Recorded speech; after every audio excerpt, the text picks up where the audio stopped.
कांग्रेस नेता राहुल गांधी ने ग्राफ से बताया नहीं थम रहे कोरोना केस, लॉकडाउन से कोरोना पर नहीं लग रही लगाम। बोले हम बार बार एक ही काम कर रहे लेकिन कुछ हासिल नहीं कर पा रहे।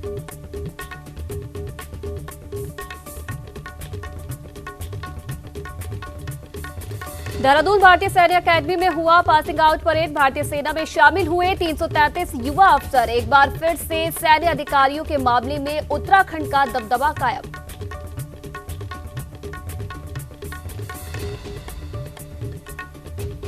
वहीं पंजाब में एक बार फिर लॉकडाउन। बढ़ते केस को देखते हुए राज्य में फिर होगा लॉकडाउन। वीकेंड पर पूरा राज्य रहेगा बंद, बॉर्डर भी होंगे सील, साथ ही इंटरस्टेट बस सर्विस भी होगी बंद।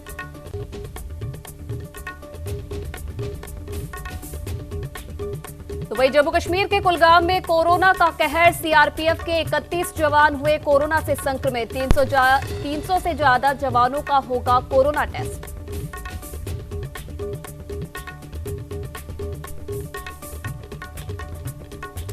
राजस्थान की राजधानी जयपुर में बदला मौसम का मिजाज। आसपास के इलाकों में भी हुई बारिश। लोगों को मिली गर्मी से निजात। तापमान में भी आई हल्की गिरावट।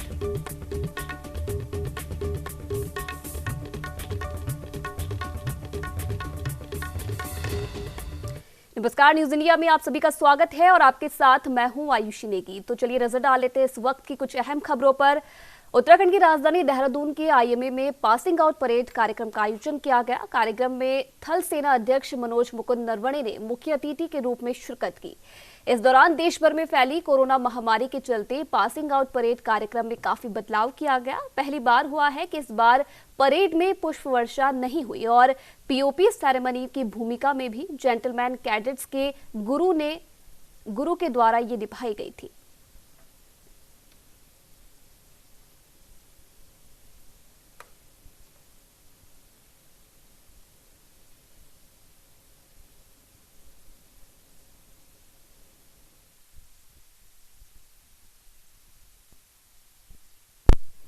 तो वहीं राजस्थान के जालौर के रानीवाड़ा में अवैध रूप से मिट्टी बेची जा रही है। जी हां, यहां वनधर गांव में तालाब की पाल को तोड़कर जेसीबी से अवैध तरीके से खुदाई की मिट्टी बेची जा रही है। ग्रामीणों ने कई बार इसकी शिकायत भी की लेकिन कोई कार्रवाई नहीं हुई। ग्रामीणों का कहना है कि पुलिस की मिलीभगत से ये कार्य किया जा रहा है।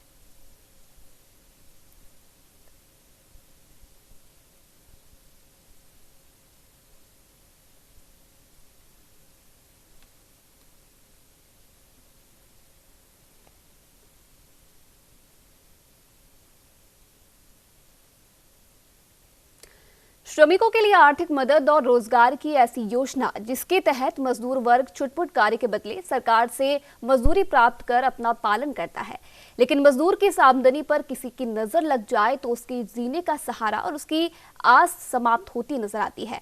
मामला जयपुर के बस्सी के कानेटी बोहरा की ढाणी का है, जहां पिछले 1 महीने से ग्रेवल सड़क का कार्य अतिक्रमण के चलते बंद करवा दिया गया, जिससे ग्रामीणों के सामने अब रोजी रोटी का संकट खड़ा हो गया है। तो वह इस मामले में बस्सी एसडीएम रामकुमार वर्मा ने तुरंत एक्शन लेते हुए मौके पर पहुंचे और सीमा ज्ञान को करवाया गया। इसी के साथ जहां सीमा ज्ञान से संतुष्ट होकर ग्रेवल सड़क का कार्य रुकवा दिया गया था।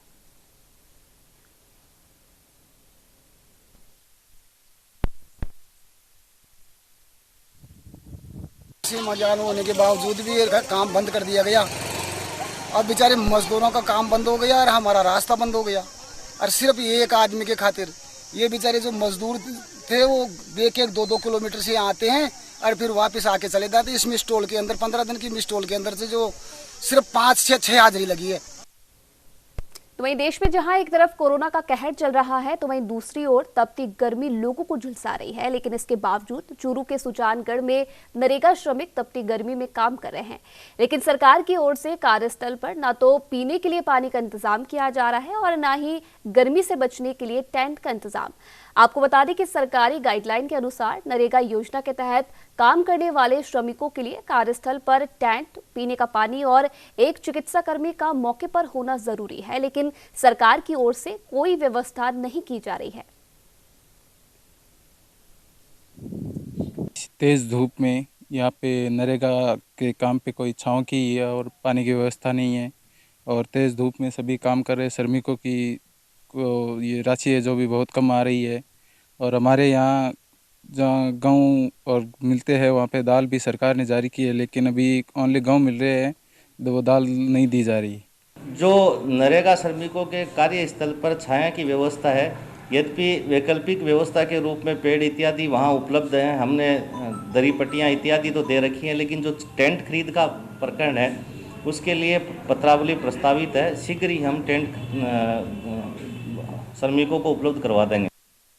तो वहीं राजस्थान के बारां के मांगरोल में एक 26 साल के युवक ने घर में साड़ी का फंदा लगाकर आत्महत्या कर ली। वहीं घटना की सूचना मिलने पर पुलिस मौके पर पहुंची और शव को पोस्टमार्टम के लिए अस्पताल भिजवाया है। हालांकि अभी तक आत्महत्या के कारणों का खुलासा नहीं हो पाया है। फिलहाल पुलिस पूरे मामले की जांच कर रही है।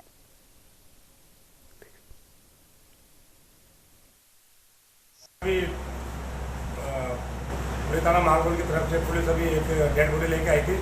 उसका नाम था भूपेंद्र सन ऑफ राम गोपाल रेगर, मांगरोल का ही है। वो सुसाइड लग रहा है।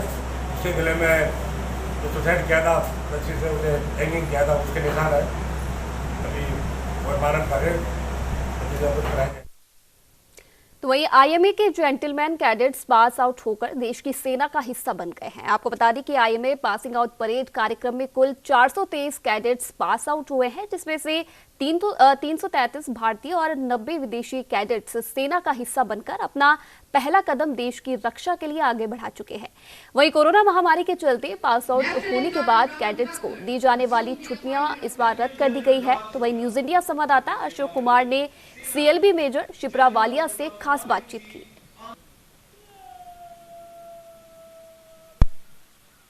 पीपिंग सेरेमनी का जो कार्यक्रम था वो अब पूरा हो चुका है, जिसके बाद से जो कैडेट्स है अब वो अपना पहला पड़ाव पार करके अब जो भारतीय सेना का हिस्सा बनने जा रहे हैं। इस वक्त मैम हमारे साथ मौजूद है, सीधे चलते हैं उनसे बात करते हैं। मैम, जिस तरह से अब कैडेट पास आउट हो चुके हैं, भारतीय सेना का अब वो हिस्सा बन चुके हैं, उसके बाद से एक हफ्ते की इनको छुट्टी भी दी गई थी। अब इस कोरोना महामारी के चलते छुट्टी नहीं दी गई। अगर हम बात करें अब ये भारतीय सेना का हिस्सा बनने जा रहे हैं तो वहाँ पर किस तरह की तैयारियाँ होंगी, अब किस तरह के इनके सामने जो स्थितियाँ हैं वो किस तरह की? जी देखिए, क्योंकि मार्च में ही ये महामारी जो है फैल गई थी और सेना के आला अधिकारियों ने इस चीज़ का अंदाज़ा लगाया था, तो मार्च में ही ऐसे प्रबंध कर दिए गए थे कि हम पासिंग आउट परेड एक आराम से और एक बनाए हुए तरीके से कर पाएँ, जिसकी वजह से आज ये सफल हो पाई है। दूसरी बात हुई इनके कमीशन होने के बाद, इन्हें चूंकि बाहर हालात जैसे जैसे ठीक होंगे उसी हिसाब से एक सैनिक की जो छुट्टी होती है वो उसका यू कैन से it is not a right, it is a welfare, so you can never say कि इट इज़ माय राइट। छुट्टी बिल्कुल मिलती है। छुट्टी जब मिलती है जब आपका देश सुरक्षित हो। अभी देश सुरक्षित नहीं है, छुट्टी दी जाएगी, बिल्कुल दी जाएगी, पर पहले देश की सुरक्षा सर्वोपरि है। लेकिन छुट्टी की जैसे बात हमने करी, इससे हटके अगर हम यहाँ पे बात करें, अब वहाँ जाकर जैसे इनको वहाँ पे सीधा ज्वाइन करना होगा तो इनको किस तरह से वहाँ पे ट्रेनिंग दी जाएगी? तो क्योंकि वहाँ के रहन सहन की भी वो बात होगी, यहाँ पे ट्रेनिंग थी तो यहाँ के कुछ अलग रूल्स होंगे, नहीं वहाँ प्रोटोकॉल्स अलग होंगे, तो वहाँ किस तरह के? जी, जैसे ही एक यंग ऑफिसर, कमीशन ऑफिसर अपनी यूनिट में पहुँचता है, वो एक निर्धारित समय के लिए अपने जवानों के साथ उन्हीं की अकोमोडेशन में रहता है, उन्हीं के साथ खाता पीता है और उन्हीं का जीवन व्यतीत करता है, ये समझने के लिए कि मेरा जवान जिसे कल मैं युद्ध में अपने साथ लेकर जाऊंगा, जिसे मैं कोई आदेश पास करूंगा, तो उसकी क्या एक मुश्किलें हैं, उसके जीवन में, उसके दिनचर्या में क्या क्या शामिल है। अगर मैं what you can say when we say in English के I want to step into his shoes, तो वो उसकी जगह अपने आप को रख के देखता है और उसका जीवन व्यतीत करता है, जिससे कि उसे पता चल सके एक यूनिट के तौर तरीके, एक यूनिट के ट्रेडिशंस और एक जवान की दिनचर्या क्या है। न्यूज़ इंडिया से बात करने के लिए धन्यवाद। तो ये थी शिप्रा वालिया जी, जिनका कहना है कि साफ तौर पर अब जो कैडेट्स है अब भारतीय सेना का हिस्सा बन चुके हैं। भारतीय सेना हिस्सा बनने के बाद उनको एक हफ्ते की छुट्टी दी इससे कैडेट्स बनने के बाद से एक हफ्ते की उन्हें छुट्टी दी जाया करती थी, लेकिन अगर इस समय मौजूदा समय की बात करें तो कोरोना महामारी के चलते उनकी उस छुट्टी को रद्द कर दिया गया है, क्योंकि देश की रक्षा पहले है। तो साफ तौर पर अब जो ट्रेनिंग के दौरान उनकी जो ट्रेनिंग हुआ करती थी, अब जब भारतीय सेना का हिस्सा वो बनेंगे वहां पर उनके नियम कायदे कानून अलग होंगे। अब उनको उस माहौल में डलना पड़ेगा और अपनी देश के लिए, रक्षा के लिए आगे आना पड़ेगा। कैमरामैन रिंकू के साथ अशोक कुमार, न्यूज़ इंडिया, देहरादून। तो वहीं कोरोना महामारी के चलते इस बार दुनिया की सबसे बड़ी धार्मिक यात्रा कैलाश मानसरोवर को रद्द कर दिया गया है, जहां 12 जून से सितंबर तक चलने वाली इस यात्रा से उत्तराखंड सरकार को करीब 4 से 5 करोड़ के राजस्व का नुकसान उठाना पड़ेगा। तो वहीं यात्रा के रद्द होने से शिव भक्त भी काफी निराश नजर आ रहे हैं। आपको बता दें कि नैनीताल से हर साल 12 जून से कैलाश मानसरोवर यात्रा की शुरुआत होती है, जिसके पहले 5 पड़ाव उत्तराखंड में पड़ते हैं।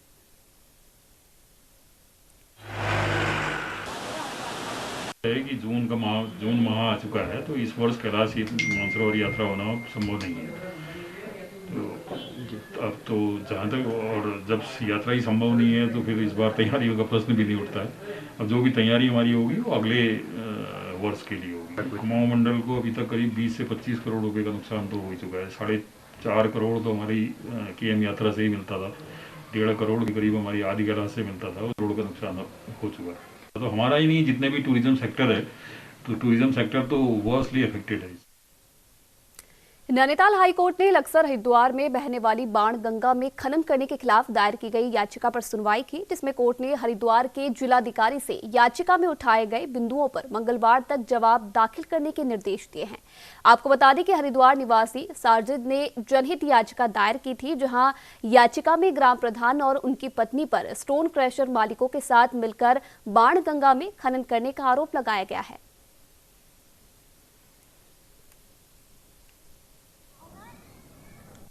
निहंतपुर सुटारी निवासी साजिद द्वारा एक जनहित याचिका आज ऑनरेबल हाई कोर्ट में योजित की गई थी, जो कि निहंतपुर सुटारी तहसील लक्सर डिस्ट्रिक्ट हरिद्वार में स्थित बाण गंगा, जो कि ऐतिहासिक धरोहर है, जो गंगा जी की एक सहायक नदी है, उसमें ग्राम प्रधान और उसके पति और अन्य व्यक्ति द्वारा माइनिंग माफियाओं के साथ मिलकर किए जा रहे अवैध खनन और स्टोन क्रेशर के विरुद्ध योजित की गई थी, जिसमें याचिकाकर्ता का कहना था कि ये उपरोक्त लोग ग्राम प्रधान और उनके पति और दूसरे माइनिंग माफियाज इन्वायरमेंट क्लियरेंस के बिना अवैध खनन बाणगंगा नदी में कर रहे हैं और उससे जो है पर्यावरण को हानि पहुंच रही है और नदी का स्वरूप बिगड़ रहा है।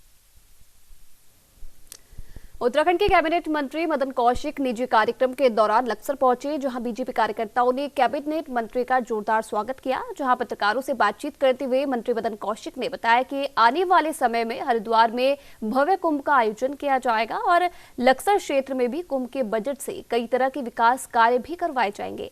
साथ ही कहा कि लक्सर में प्रस्तावित बस अड्डे का काम भी जल्द से जल्द शुरू करवाया जाएगा।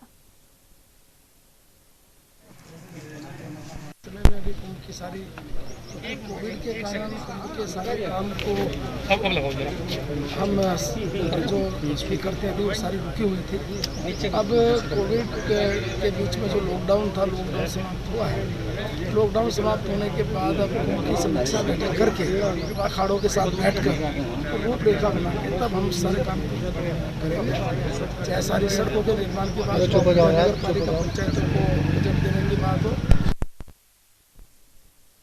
उत्तराखंड के धारचूला मुनस्यारी के दूरस्थ गांवों के ग्रामीणों की संचार से जुड़ी समस्या के समाधान के लिए एक राहत भरी खबर आई है, जहां आज उप जिलाधिकारी अनिल कुमार शुक्ला ने दारमा चौदास वैली के साथ ही संचार विहीन 34 ग्राम सभा के लिए सैटेलाइट फोनों का वितरण किया है।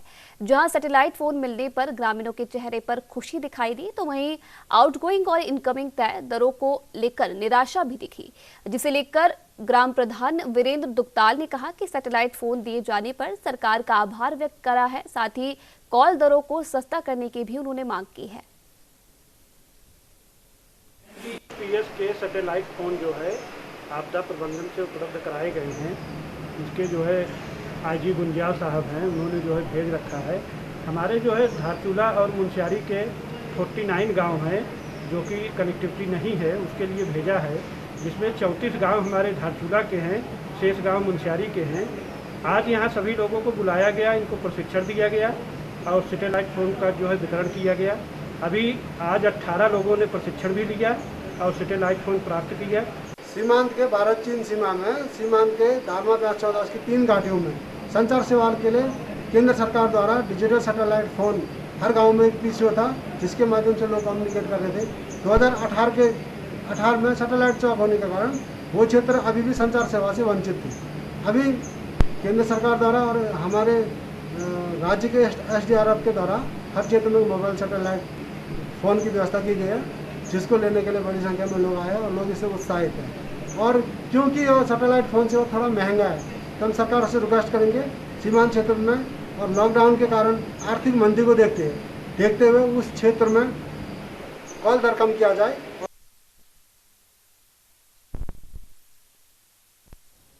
तो वही उत्तराखंड के ही नैनीताल में 5 साल की बच्ची खेलते खेलते 2 मंजिला इमारत से गिर गई, जिसके बाद परिजनों ने बच्ची को आनन फानन में जिला चिकित्सालय लेके गए, जहां पर उसके सिर में टांके लगवाए गए और बच्ची को आई गंभीर चोट को देखते हुए उसे 108 की मदद से हायर सेंटर हल्द्वानी के लिए रेफर कर दिया गया है। मुख्य चिकित्सा अधिकारी KS धामी ने बताया कि 2 मंजिला इमारत से गिरने से बच्ची के सिर में काफी गंभीर चोट आई है। हॉस्पिटल में CT स्कैन की सुविधा न होने के कारण बच्ची को फिलहाल हायर सेंटर रेफर किया गया है। सीरियस है, हार्ट इंजरी का केस है और ब्लीडिंग हो रही है, इंटरनल हेमरेज भी है और उसको हम लोग तुरंत जो है 108 बुला करके हायर सेंटर के लिए रेफर कर रहे हैं, जहाँ के न्यूरो सर्जन और न्यूरोपेशियंट की जरूरत पड़े। ये छत से गिरी है, बता रहे हैं खेलते हुए करीब 12 फीट ऊपर छत से नीचे गिरी है। तो वही हरियाणा के अंबाला में कोरोना महामारी लगातार रफ्तार तेज कर रही है। लॉकडाउन के दौरान कई बार कोरोना फ्री हो चुके अंबाला में अब अनलॉक में आए दिन कोरोना के मामले सामने आ रहे हैं। यहां एक ही दिन में कोरोना के 10 नए केस सामने आए हैं। हालांकि एक मामला यमुनानगर का है, इसलिए स्वास्थ्य विभाग उसे अंबाला में नहीं गिन रहा। अब अंबाला में कोरोना मरीजों की संख्या 162 तक पहुंच गई है। में से एक अंबाला सिटी से मामला है, 3 अंबाला कैंट के हैं और एक बोका, 2 मुलाना के और एक नारायणगढ़ का है। सर हिस्ट्री क्या कुछ निकली है? 4 की जो है ट्रैवल हिस्ट्री है फरीदाबाद और दिल्ली की है और जो अन्य 5 मामले हैं, 2 मामले हैं जो हाउसिंग बोर्ड कॉलोनी के कॉन्टैक्ट हैं और एक जो कालाम में से जो आया था वर्कर उनके कॉन्टैक्ट हैं। सर अब क्या कुछ आंकड़ा पहुंच चुका है टोटल पॉजिटिव का? टोटल सर हमारे 162 हो चुके हैं। 162 में से हमारे जो एक्टिव हैं 94 हैं, लेकिन 2 जो मामले हैं, एक पानीपत का है और एक यमुनानगर का है। पानीपत की अथॉरिटीज़ को भी इन्फॉर्म कर दिया गया है और यमुनानगर की अथॉरिटीज़ को भी बात कर ली गई है। सर आप जो पॉजिटिव आए इनमें से कोई फैमिली से जुड़े हुए हैं या अलग अलग हैं सभी? नहीं सर, ये 2 फैमिलीज बिलोंग कर, एक जो है अंबाला कैंट की फैमिली है। कहते हैं कि अपराधी कितना भी शातिर क्यों ना हो, एक ना एक दिन पुलिस की गिरफ्त में वो जरूर होता है। कुछ ऐसा ही वाकया जयपुर में भी देखने को मिला, जहां एक पति ने पत्नी से अवैध संबंध के शक में किराएदार राजीव मीणा का गला घोंटकर उसकी हत्या कर दी। पूरे घटनाक्रम को आरोपी दिनेश प्रजापत आत्महत्या का रूप देना चाह रहा था, लेकिन पुलिस की गिरफ्त से वो नहीं बच पाया। दरअसल ये घटना 8 जून की है। जयपुर के ज्योतिनगर इलाके में पुलिस को सूचना मिली थी कि राजीव मीणा बेहोशी की हालत में पड़ा है, जिसके बाद पुलिस मौके पर पहुंची। साथ ही ज्योतिनगर थानाधिकारी सुधीर उपाध्याय ने बताया कि पोस्टमार्टम रिपोर्ट से ये पूरा खुलासा हुआ है। रिपोर्ट में गला घोंटकर हत्या की बात सामने आई है। तो वहीं आरोपी दिनेश प्रजापत पुलिस को गुमराह कर रहा था। दिनेश ने बताया कि किराएदार राजीव ने फंदा लगाकर आत्महत्या की है। जबकि पुलिस ने सख्ती से पूछताछ की तो आरोपी ने अपना गुनाह कबूल किया। दिनांक 8/6/20 को प्रातः करीब 8:30 बजे सूचना मिली थी यहाँ पे कि लालकोठी योजना में मकान नंबर F196 के सामने एक व्यक्ति बेहोश पड़ा हुआ है। इस सूचना पर हम मौके पर पहुँचे थे। वहाँ पहुँच करके जब लोगों से पता किया तो उन्होंने बताया कि ये एक F196 में किराए से रहता है और प्रतियोगी परीक्षा की तैयारी करता है।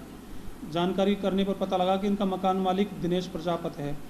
दिनेश प्रजापत और उसकी पत्नी और उसका परिवार उस मकान में रहता है। उनसे पूछताछ की गई तो उन दोनों ने बताया कि इसने आज सुबह करीब 7 बजे फांसी का फंदा लगा करके, साड़ी से फांसी का फंदा लगा कर आत्महत्या कर ली है और हम इसको इलाज के लिए उतार के ले जा रहे थे यहाँ से। जब गहराई से इसका परीक्षण किया गया और FSL से मौका मुआयना करवाया गया और बॉडी का पोस्टमार्टम किया गया तो इसमें ये तथ्य आया कि इसकी आत्महत्या न होकर के और इसका गला घोंटने से इसकी मृत्यु हुई है। राजधानी जयपुर के ज्योतिनगर इलाके में कुछ दिनों पहले राजीव मीणा नाम के शख्स की आत्महत्या हो गई थी। पुलिस ने बारीकी से इसकी तफ्तीश की तो मामला हत्या का निकला। दरअसल राजीव मीणा जो मृतक है उसका आरोपी जो मकान मालिक के दिनेश प्रजापत उसकी पत्नी से अवैध संबंध थे और अवैध संबंध के चलते ही दिनेश प्रजापत ने गला घोंटकर हत्या की वारदात को अंजाम दिया और इस पूरे घटनाक्रम को कहीं ना कहीं वो आत्महत्या का रूप देना चाह रहा था। लेकिन वो कहते हैं ना कि अपराधी कितना भी शातिर क्यों ना हो, पुलिस के नहीं बच सकता और ऐसा ही हुआ। पुलिस ने आखिरकार गिरफ्तार कर लिया है। फिलहाल आरोपी से पूछताछ जारी है। देखना यह होगा कि क्या कुछ पूछताछ में बड़ा खुलासा हो पाता है। सहयोगी जितेश के साथ दीपक चावला, न्यूज इंडिया, जयपुर। तो वही अगली खबर भरतपुर के बयारा से है, जहां नावली पंचायत के गांव के रास्ते में जलभराव की स्थिति बनी है, जिसके चलते गांव के लोगों को काफी परेशानियों का सामना करना पड़ रहा है, जिसे लेकर ग्रामीण विधायक से भी रास्तों को ठीक करवाने की गुहार लगा चुके हैं, लेकिन फिलहाल अभी तक कोई कार्रवाई नहीं की गई है। पंचायत में लगता है, भजन लाल जी जो मंत्री जी हैं उसके क्षेत्र में उसमें आता है। उनको कई बार हमने ये नंगला पुरोहित की ये पानी की समस्या रोड की कई बार कंप्लेंट दर्ज कराई है। वो कहते हैं करा देंगे, अभी तक कोई सुनवाई नहीं हुई है। उसमें ये हम पीने का भी पानी की हमने कर रही है उनको, वो कहते हैं करा देंगे। चुनाव से भी पहले ये कहते हैं हम करा देंगे। कोई ना सरपंच सेक्रेटरी ना भजन लाल जी जो हैं हमारे, वो भी कोई सुनवाई नहीं करते हैं। तो वहीं अजमेर के नसीराबाद में चिकित्सा विभाग नसीराबाद वासियों की समय समय पर सैंपलिंग जारी है। इसी के चलते नसीराबाद छावनी परिषद के सभी अधिकारी और कर्मचारियों की भी स्क्रीनिंग कराई जा रही है। इसे लेकर चिकित्सक विनायक गौड़ ने बताया कि पिछले 2 दिनों से छावनी परिषद के सभी कर्मचारियों की स्क्रीनिंग की जा रही है। शनिवार को सभी सफाई कर्मियों की छावनी के वार्ड में जांच करवाई गई है।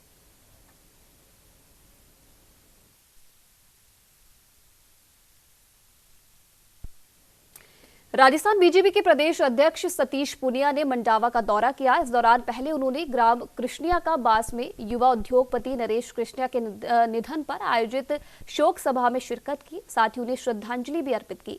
इस मौके पर सांसद नरेंद्र कुमार खीचड़, पंचायत समिति प्रधान सुशीला सिंगड़ा समेत कई नेता भी मौजूद रहे।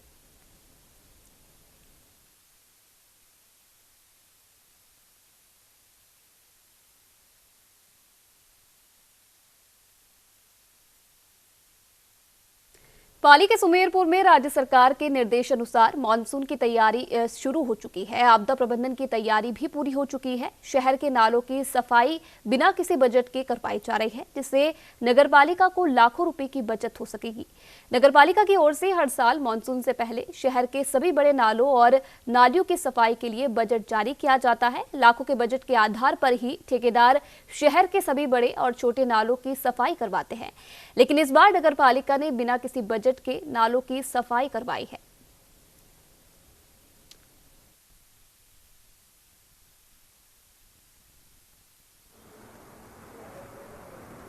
निदेशालय डीएलबी द्वारा हमें 15 जून से पहले शहर के मानसून पूर्व शहर के सारे नाले और नालियों को सफाई करवाने के लिए निर्देश दिए गए। इस संदर्भ में 4 तारीख को श्रीमान उपखंड अधिकारी जी द्वारा नगरपालिका में और 5 तारीख को श्रीमान जिला कलेक्टर द्वारा मुख्यालय पर आपदा प्रबंधन की बैठक ली गई, जिसमें हमने आपदा प्रबंधन का कंटीजेंसी प्लान प्रस्तुत कर दिया। नगरपालिका सुमेरपुर क्षेत्र में कुल 27 नाले हैं, जिसमें से 21 नालियों की सफाई पूर्णतः हो चुकी है, उनको ढकवाया जा चुका है। उसके अलावा सिणप तालाब के अंदर कुछ बबूल और झाड़ियाँ उगी हुई थी, उनको भी हटाने का काम शुरू कर दिया गया है।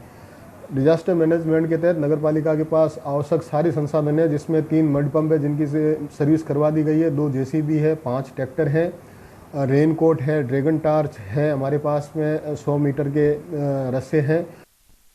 तो फिलहाल इस बुलेटिन में इतना ही। देश विदेश की तमाम खबरों के लिए आप देखते रहिए न्यूज़ इंडिया।